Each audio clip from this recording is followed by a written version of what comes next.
മാന്നാർ ശ്രീ മഹാദേവ ഗാനസഭയുടെ പ്രതിമാസ സംഗീത സദസ്സിന്റെ ഭാഗമായി പ്രശസ്ത സംഗീതജ്ഞനായ ADGP S. ശ്രീജിത്ത് IPSന്റെ സംഗീത സദസ്സ് നടന്നു.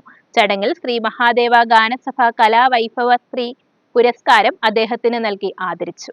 മാന്നാർ ശ്രീ മഹാദേവ ഗാനസഭയുടെ പ്രതിമാസ സംഗീത സദസ്സിന്റെ ഭാഗമായാണ് പ്രശസ്ത സംഗീതജ്ഞനായ ADGP S. ശ്രീജിത്ത് IPSന്റെ സംഗീത സദസ്സ് നടന്നത്.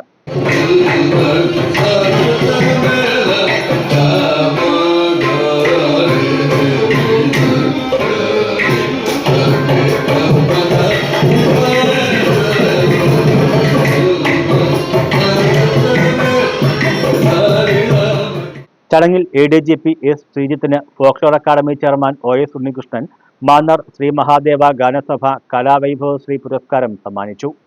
അപ്പോൾ ഇദ്ദേഹം പറഞ്ഞു, അനാഹതത്തിൽ ഉത്ഥാനം നടത്തി നിൽക്കുന്ന കുണ്ടലിനി ശക്തിയാണ് ഹനുമാൻ സ്വാമി എന്ന് പറയുന്നത്. പോയി കണ്ടിട്ട് വരാൻ പറഞ്ഞു. അനാഹതം എന്ന് പറഞ്ഞു.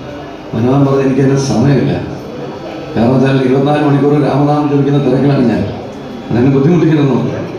പക്ഷെ നാരദന് സമ്മതിച്ചില്ല. പാടണമെന്ന് നിർബന്ധം പിടിച്ചു. എന്നിട്ട് ആ കാട്ടില് വൃദ്ധരൂപത്തിലിരിക്കുന്ന ഹനുമാനോട് പാടാൻ പറഞ്ഞു. ഹനുമാൻ പാടിയത് തോടി രാഗത്തിലാണ്. തുടർന്ന് മാന്നാർ മീഡിയ സെന്ററിലെ പത്രപ്രവർത്തകരെ ADGP ശ്രീജിത്ത് മഹാദേവ ഗാനസഭയ്ക്ക് വേണ്ടി ഫലകം നൽകി ആദരിച്ചു. ചടങ്ങിൽ പിന്നണി ഗായകനായ പന്തളം ബാലൻ, ബാബ സുരേഷ്, അനിൽ മഹാദേവ, ബാലസുന്ദര പണിക്കർ എന്നിവർ പങ്കെടുത്തു. News bureau, Mannar.